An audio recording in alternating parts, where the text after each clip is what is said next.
Welcome to Blackpool. Jolly Sunday morning here in the Grand Hotel.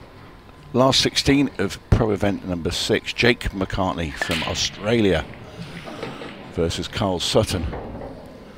Race of 7, match clock's got 50 minutes on Tony Holgate, and I'm joined by Nick Finn. Nick, how are you this morning, sir? I'm in fine fettle, actually. Woke up early and had a nice breakfast. Well, I say a nice breakfast. It's a Grand Hotel breakfast, so there's not that much nice about it, but a bit of fruit and muesli. Wow. So. And here we go again for the final day. Well, I mean, it's the final day of the pro events. We're going to wrap things up today, but it all starts again tomorrow, because it will be the start of the World Championships. It starts with the ladies' shootout. It's televised all over the world, and then straight in on Tuesday into the World Team events. Everyone's on their way here. The Aussies are already here. We've got the Indians turning up on Tuesday, and the South Africans, people travelling from all over the world, Maltese, all coming to Blackpool. Poor them. There's better places to be, Tony. I'm refusing to comment. I mean, of all the luxurious places in the world, Blackpool. Is it? Is it now? Good old British seaside town. Yeah. Fish and chips, kiss me quick hat, and a stick of rock. You'll be all right. I know. I mean, you're closer to the coast than I am by a margin, but I'm only half an hour. That's because I live on a beach. Exactly, yeah. And I'm only half an hour away from about 3 or 4 lovely areas. So it's yeah. I'm not a fan personally, but we're treated to some of that south coast. I think there's no chance of you presenting "Wish You Were Here," is there? No, not for Blackpool. I tell you what it is. I've come here too many times over the last 10 years, and it's a 6-hour drive either way. It's like, oh, put one on down in Bristol, eh? 6-hour drive? What are you driving? You've got that electric car, and you the rocket thing. I'm an hour and a half past you. I know you are, but every time I come up here, I seem to get stuck in a traffic jam. So I came across 3 blooming traffic accidents on the way up. 6.5 hours later, we get here. Anyway. Enough of that. Right, Nate's going to stop moaning about everything now, and we can get on with the match. There's Jake McCartney. Oh, nice little nudge there with the red onto the black. You see it still has half a chance here, probably a bit more than half. Oh, he's got to pull off a big shot though, hasn't he? Well, he fell out of position, didn't he, a couple of balls ago, and he's having to try and hang on in there in this frame. Does he try and kill this and hold for the middle, or does he let the cue ball run up? Take it long. He tries to kill it. Brilliant shot. Yeah. That's a tester in the morning, that is. Never. And he's got a perfect little angle here as well, just to screw the cue ball over for the black. At least he knows the table's just been brushed. There's not too many finger marks there.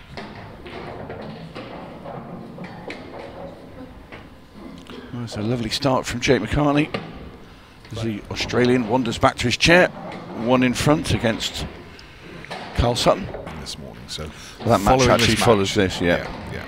And all of those 4 quarterfinals will be televised, so they're all coming to you on the Ultimate Pool app. Nice break there from Sutton. Bit of an open one here, would you say? I mean, you see the likes of some of the obvious front runners. Your Mellings and your Tom Cousins, they've already fallen by the wayside. Kind of opens up the draw a little bit. The clear favourite now, actually, I noticed last night with the bookmakers, was Jordan Shepherd. But when you still had John McAllister, I mean, John's obviously out now, but when you still had John McAllister, Declan in the mix, you think, wow, that's I mean, I guess it was because they were playing each other, and one of them had to drop out. So it's Declan through. I mean, it's going to be between Declan and Jordan now, I would think, if Jordan does complete the I think this event is anybody's. Yeah. You take out Top Cap, you take out Mellin, those 2 are consistent performers and tournament winners, and now... And Phil Harrison gone as well. Raybone, I mean... Well, Neil's not been there for a while. No, obviously made a final this weekend. He's starting to hit a bit of form. Yeah. That's semi-final this weekend. It's very hard to run deep in both events. Yeah.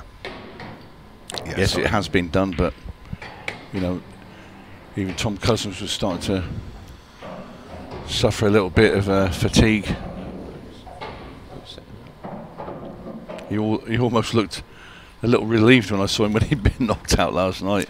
Well, he said, well, I can chill out now for Sunday. He said, then I'm going to go and play golf on Monday and get myself recharged and ready for the World Championships. I mean, I think he looked relieved because he could go out and he was playing, I don't know what they call the game, but where they chuck a penny or chuck a coin against the wall. They're outside blooming throwing coins against the wall, gambling against them. It's like, oh my goodness, does it ever end? Always competition. If they're not doing that, they're playing the...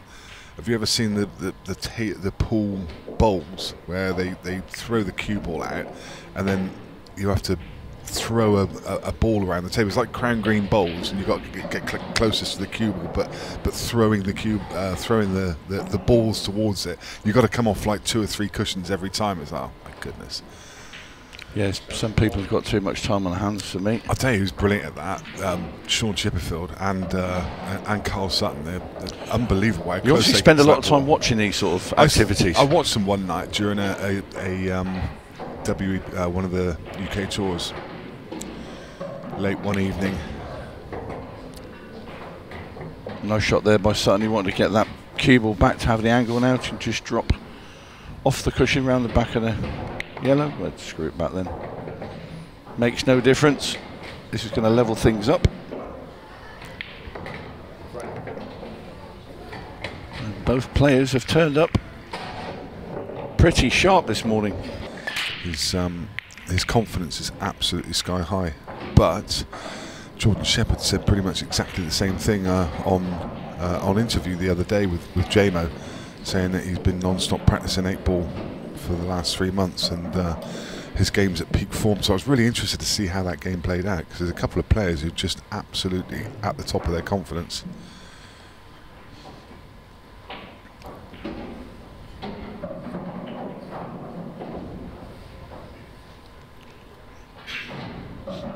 Karl Sutton. Yellow balls in play. Tough to pick a winner between these two.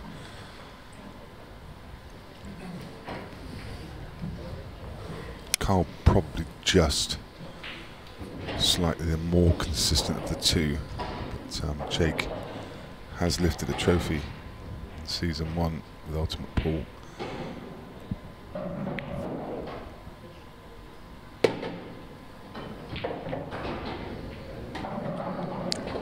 Karl keeps knocking on the door.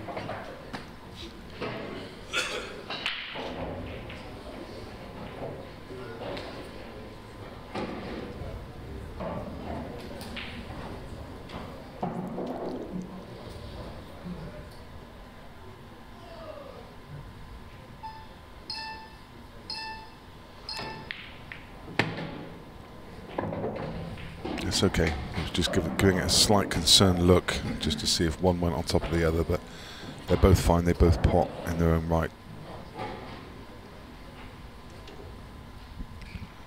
Loading it up with check side just to keep the cue ball through that gap at the top of the table. So take these two. Probably going to have to take the yellow long, the one that's near the left side cushion. Won't want to risk going below it, because the 8-ball plays like a football, and then if you go too far, you've got the 2 reds at the bottom of the table that cause a problem. So he's just going to take his medicine here, stun past the red that's just above the bulk line. I don't think this is too tough a shot to actually take the cue ball down into those 2 reds. Well, that's what he's looking at. That is what he's looking at. I mean, it's got plenty of room to land down there, as long as he gets the cue ball control correct. When he strikes the yellow, it's a straight line down that table. I just think it's the only way that it can go wrong. If you underhit it or overhit it, you have no shot. Whereas if he comes high on it, then he can't fail to have a shot. Well, that's what he's decided eventually. He didn't like coming down I mean, I'm with you. It should be a big gap to get into, absolutely, but it's the only way for me that it could have gone wrong. If you keep it simple, a slightly tougher pot, obviously, but you still back yourself to get this. Heart of the pocket.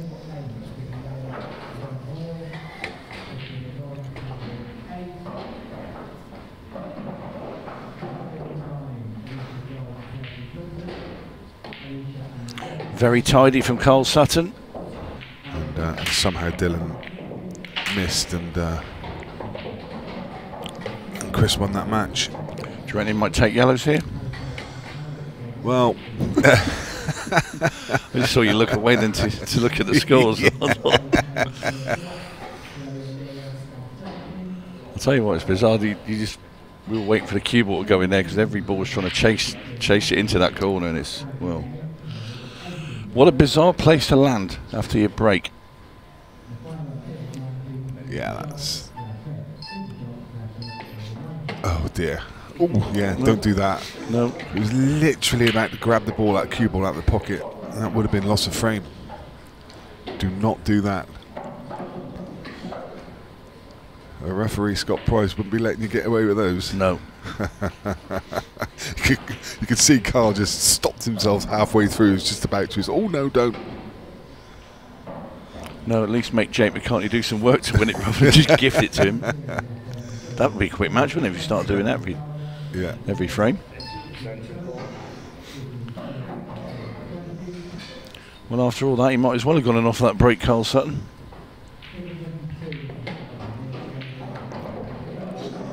I'm still not sure that rule of catching the ball when it goes into the pocket or grabbing it out of the pocket and being loss of frame. I'm still quite not sure why that is. I mean, what are the implications of grabbing the ball?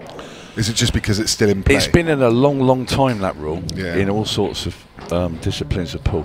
So they didn't like it. It looked bad when when people play a shot and you can see the cue ball sailing into the corner and they go just grab the ball through against the pocket, hand it to the opponent, and it looks untidy. Right. So I think if you just stop players, yeah, that's why the referee's there. They just let the ball go through the table and take its own course rather than put your hands there and interfere. And I guess officially it's still in play because it's still, if you're catching it, yeah, that's amazing. If you're catching it, going into the pocket, it's essentially still on the bed of the table and in play. Yeah. The other thing is that imagine if you go to try and grab the white out of the pocket and you sort of miss with your hand, and then you knock another ball that's on the table as well. So if you just stop players doing it completely, you can't ever have a situation where all of a sudden you'd have to go back to a still screen and see where the balls were to be replaced and all this sort of nonsense. Yeah. So.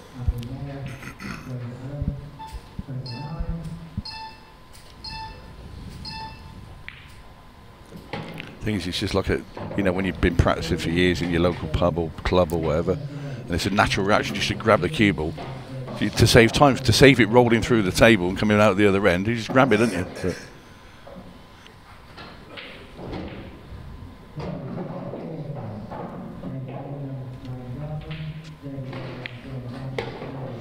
But this has been a funny old frame. Yeah, he's not left much of an angle here. Maybe, I don't think there's enough to punch around, is it?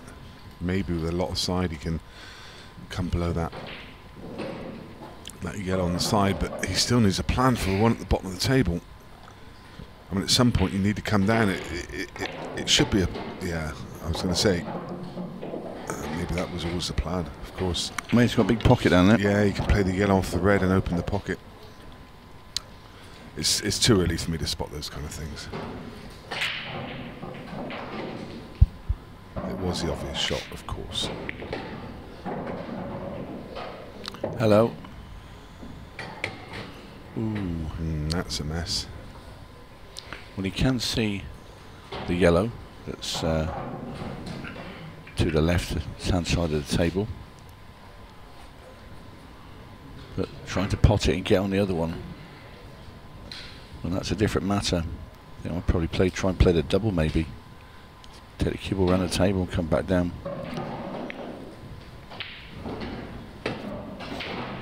Well, it's a good cut. Long yellow now into the bottom left hand corner. This will be some shot.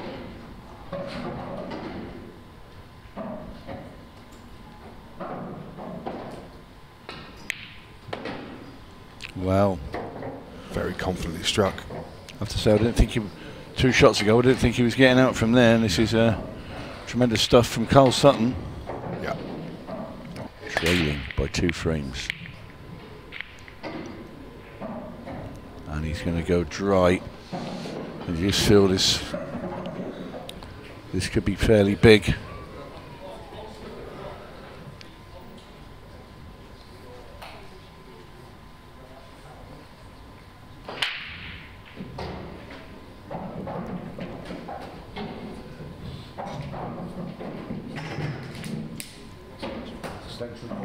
Sutton now looking to pull away. As Jake looks on. Those dry breaks are an absolute killer. It always seems to happen when you're a couple of frames behind. You just desperately want to get a ball off your break to come back into this match, and then you get a dry one. And we've seen how well Karl Sutton's cueing. I did talk about the consistency of the players during the first frame, and that really is borne out by the stats. If you look at Jake McCartney's stats, his 89 matches, he's won 47%, lost 49%, drawn 3%, 816 frames, 52% win rate, 48% loss. If you compare that to Karl Sutton, so I'm thinking Jake was 47% win rate, Karl 161 matches and a 57% win rate, 40% loss, 3% draw, and at 1,530 frames, 55% of them won, 45 lost. So I bet you're alive a minute on a night out, aren't you? just to, I'm joking. It's nice to sort of. I mean, when I said the slightly more consistent player, I said that out of feel rather than based on any kind of numbers or stats. So it's actually nice that the stats do actually back that up.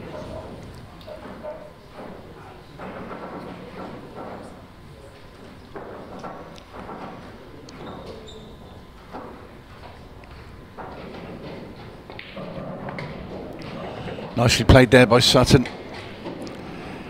In absolute A1 position.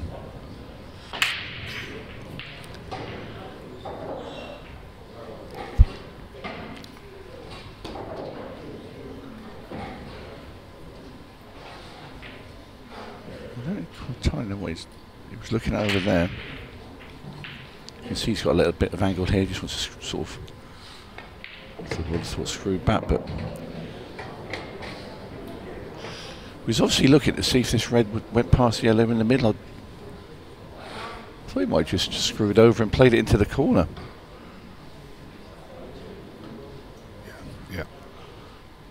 Yeah, I'm surprised he's playing this, to be honest. I mean, why not take the one to middle, just stand across and take that red that he's playing now to top right. Everyone sees it differently, I guess. Well, I mean, he's played it brilliantly, but I just thought it was quite a bit more complicated than I feel it should have been, maybe. Yeah. But you were saying it yesterday, weren't you? I mean, sometimes you just get it fixed in your head. That's the way I'm going to go about it, and that's the way I'm going to do it. It's a joy to watch when he's in form.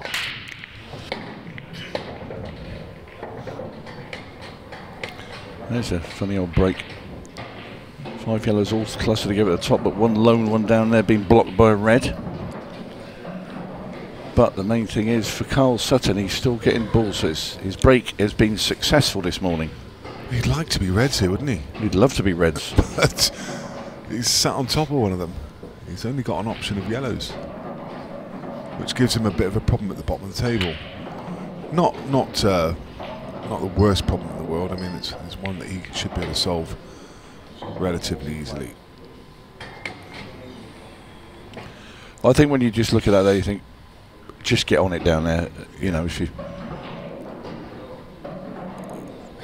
you hit that red that's over the bag, if you're coming from down, as long as you don't belt into it, you should be able to just nudge into it and hold. I think he's tried to leave an angle here, just a tad straight. But I'd be leaving it till last. Would you? Yeah.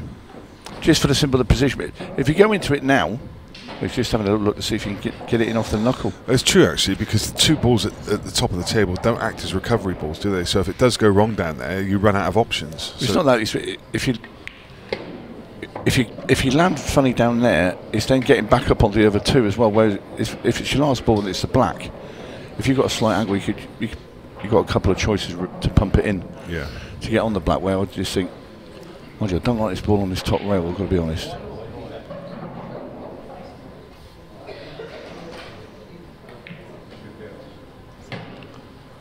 Right. Now then. Well, does he now just... Is he forced into playing the loss of turn and try and I don't think that's snooker? Wouldn't recommend that. I know, but what else? I'm not sure the double's there because I think the edge of that red's in the way of that. Yeah. I mean, the skill shot, the combination shot, potting both, is tough because the red's quite a long way from the pocket. It's not exactly hanging. I don't see the loss of turn. There's nowhere really where you can put Jake completely safe. Well, I'm just wondering if you cannon the yellow, use the cue ball to pot the red, and bring the yellow back out to cover the one over the middle. No, he went for the double. Yeah, the thing to make the double, I think the edge of that red was in the way. That's it's come back very straight. In the end, he ran out of time. He was just rushed into playing something, and it gives Jake a chance that he really needed.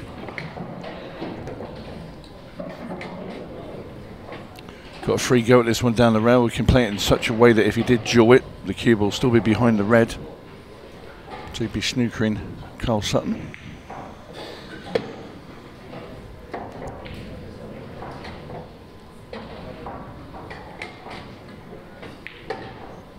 I'm not sure what's going on out there, but Jordan Shepherd against Sean Story has been locked up at 6-5 for about the last 10 or 15 minutes.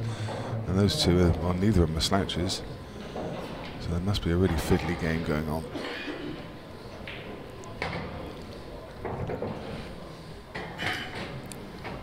Chris Day has completed the comeback. I mean, he was 4-1 down. It's a great comeback to beat Ian Alley 6-5. Mentioned it earlier, Sean Story said, is his name on the trophy after what happened against Dylan Leary? He's in the quarter-final. And he'll play Eddie Barker.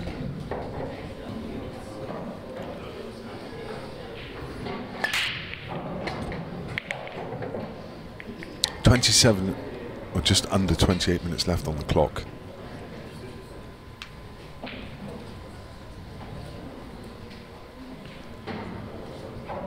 Nice solid connection. Good cue ball. Pack opens up, and they look good. Reds look lovely. One lone red at the bottom of the table. You can use that as your last ball to get onto the 8. And the ball towards the top left links quite nicely with it. Yeah, I'll just be playing this next red now into that corner. Probably a little bit of top spin. Bump into those two reds, just brush them apart. They're there at the top right hand side. If you just gently cannon into the top one of the two. Like so. Let's say I think he might not be able to leave that one to top left as his last ball. I mean, it's not essential that he does, but it does link quite nicely. You can just screw down the left side of the table to that big gap. If he gets anywhere, where you see that yellow that's near the middle bag on the cushion, if he gets a cue ball anywhere around there for that to be his last ball, that red, that's perfect. Yeah. So anywhere in that line, just to the right of that yellow. Yeah. So that's quite a big area. And you'd expect Jake to. Oh, Jake. He didn't want that nudge, but he's okay. I know, but.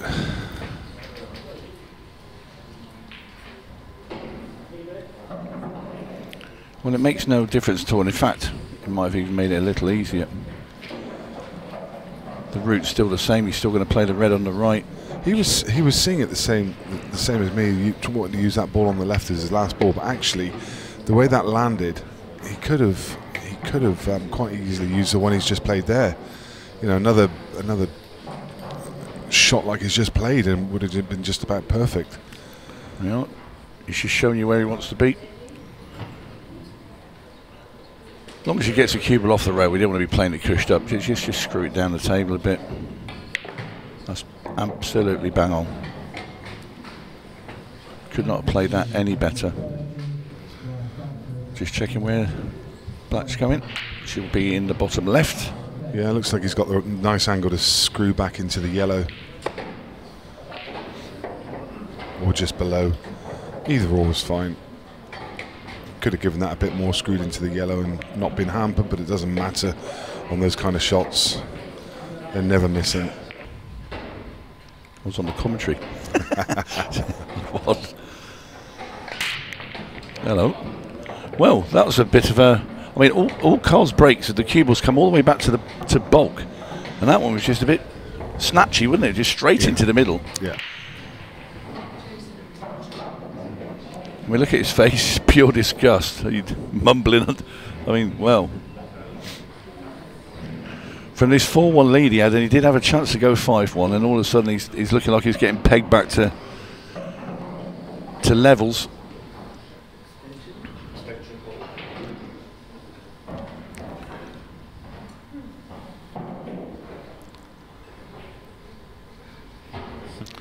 And the worst of it was that he did pot a couple of balls as well, including that cue ball, so it wouldn't have been a dry break.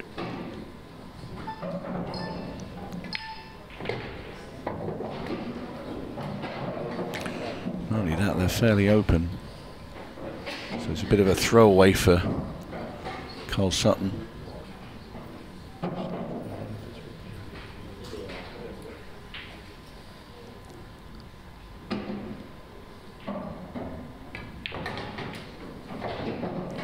Nicely controlled there by Jake.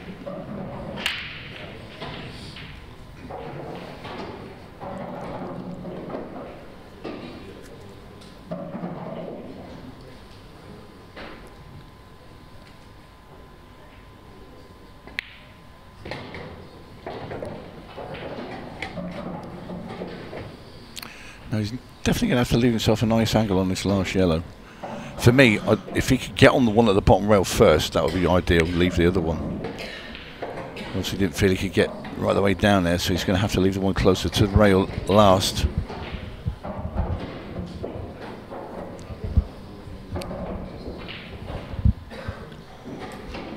You want to get right behind that black ball.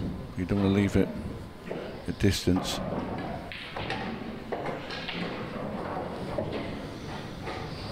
It's horrible as well, isn't it? Just, excuse me, just above the knuckle. He's playing a load of running side now and just bring the cue ball towards that centre of the rail on the left there. Yeah, that's very nicely done. About as good as he could have been. When you're looking at the knuckle like that, though, it can just be a bit off-putting in picking the line of the ball. Yeah, you just got to pretend it's not there. Yeah. Nicely done. That's the defending ladies world champion from France. That's a nice break. Or is it? You've got a good memory, yeah, Kira. I won't try and pronounce the surname. Smith? Yeah, good luck with that. You're back on social media again, aren't you? You just can't stay away, you. Well, you asked me the question. I had to look. It's the best way to find out any information. I mean, if the amount of times I've been sat here watching commentating on a Challenger quarter-final when I've never heard of either player, I had to look them up on social media to find out where they're from. Nice shot there from Jake. You'll end up having that phone seized at some point. Well, his problem obviously is the yellow that's stuck to the red ball down at the bottom left-hand side of the table. It will go, I think, into the bottom right-hand corner. And obviously, if you were right behind it, you could trundle it into that centre, but it's just an awkward one.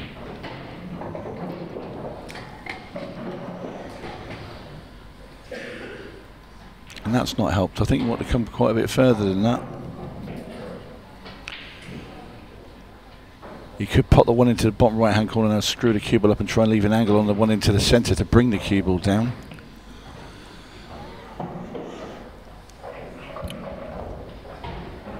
But this is where your position is going to have to be very, very precise.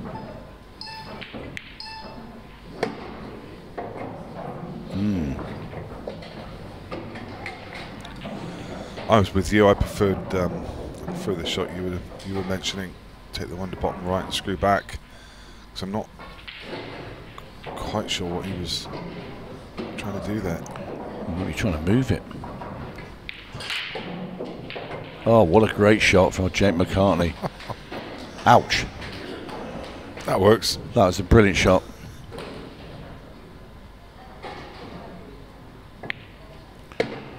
Risk and reward. He took the risk, he got his reward. And this black now, to get his nose in front, he hasn't seen the front since the opening frame. In it goes, and a very tidy finish there from Jake McCartney. Of course, don't forget we'll be seeing all 4 quarterfinals today, and then this evening both the semis, and we will be crowning our champion later this evening. I'll give you the order of play. So Luke Gilbert will play Declan Brennan, quarterfinal number 1 following this match. Christophe Lambert versus Jordan Shepherd. What a contrast of stars we've got there. That one coming up at 12:30. 1:45, Chris Day versus Eddie Barker. And 3 p.m, the Daddy versus the winner of this match. Going to be an exciting event, this one. Not that event number 5 wasn't any less, but we are going to see a different winner.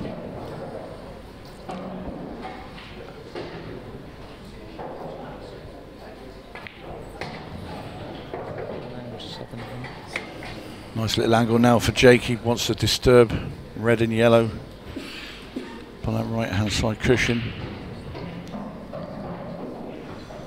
Obviously lots of other things going on today as well. I'm not entirely sure which are going to be streamed, but we've certainly got plenty of finals. We've got ladies event, pro event 6 final coming. We've got the challenger tier 1, tier 2, 6 finals. The ladies plate final, and of course this one played down to a conclusion as well. Not entirely sure which ones of those games are going to be streamed, but it's going to be action all the way. The final of men's pro event is due for about 10:30 tonight, so it's going to be a late old night.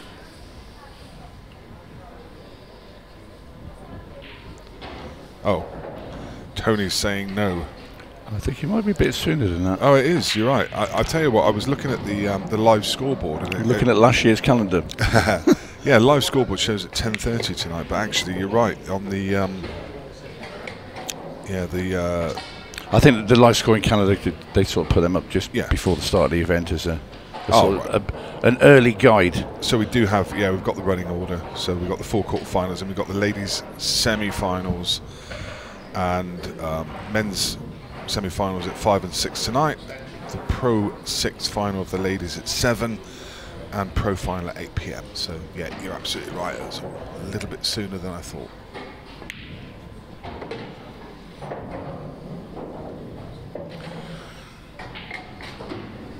Well, Jake McCartney now. 1 yellow waves there. A very happy Jordan Shepherd's just wandered in. Jordan, of course, is into the quarterfinals later.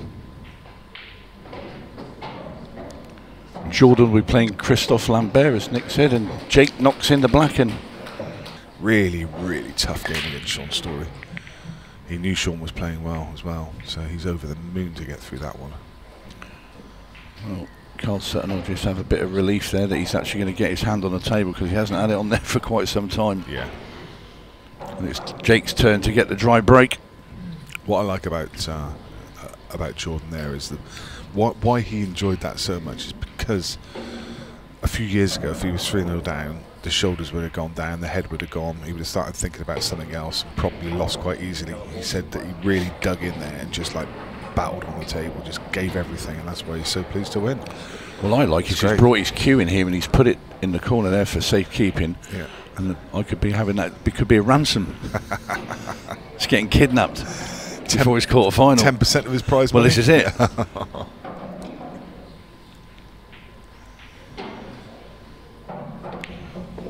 Got to look at every angle, Nick. Yeah. Never waste an opportunity. There's John McAllister.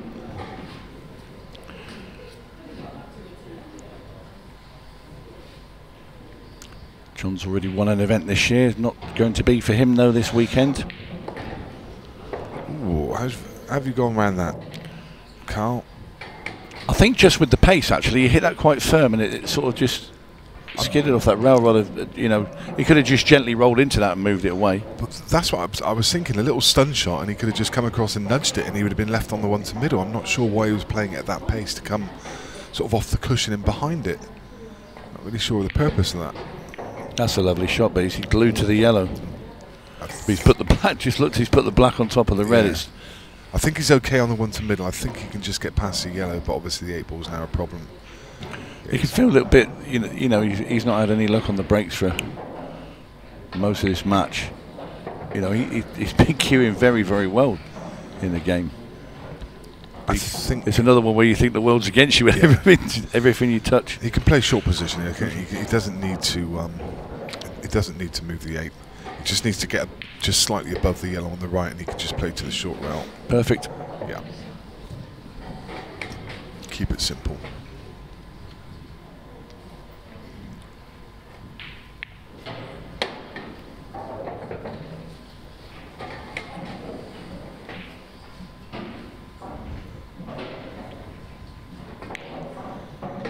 Down goes the black.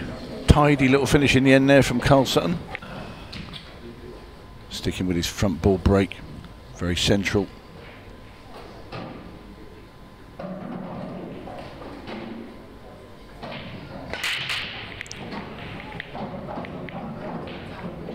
Is the red going to get there? No, it's not.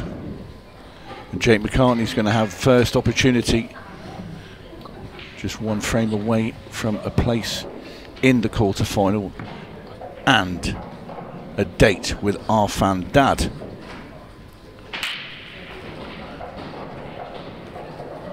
But it's not a gimme. I'll tell you what, there'd be worse nights to have a date with Arfan Dad, wouldn't there? Just imagine that'd be quite an entertaining evening. He's pretty good company. Wow, I didn't realise that yellow went straight past that red. Yeah. Now they are. Well, they are. It is pretty much a gimme. Yeah, Arfan's a great guy. Yeah. Well, see, we could talk about Man United all night.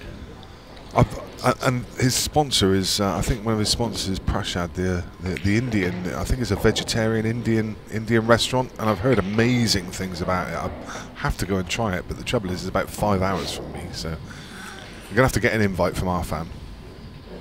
This is you back moaning about travelling about the place again, isn't it? We started this match off with you complaining. This is true. Yeah, but it's food, not, you know. Don't mind travelling for a good meal. 5 hours? Well, maybe not.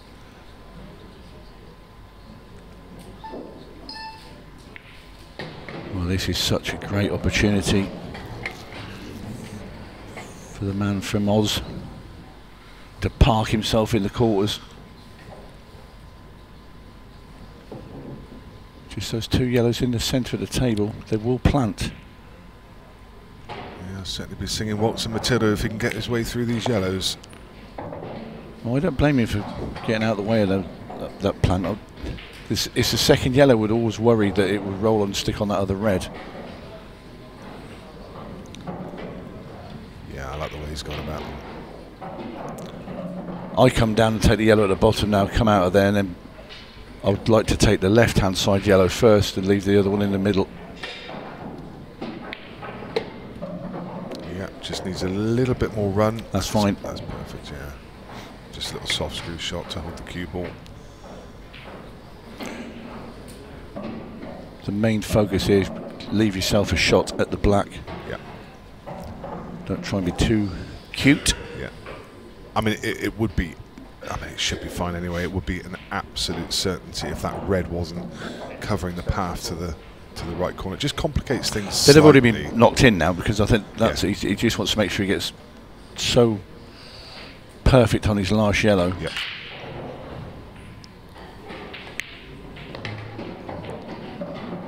Well, that's brilliant. Perfect. He can't snook himself now. He can just roll this into the centre. Cue ball just goes past the red. He's going to have an absolute tap in black. And it's going to be Jake McCartney, barring some sort of catastrophe that just are not going to get, that's going to be getting us into the quarter-final. It's a simple game when you keep that cue ball on a string, isn't it? We were talking about the Phil Harrison thing the other day. It just makes life easier. Well, down it goes, and a great performance from Jake McCartney.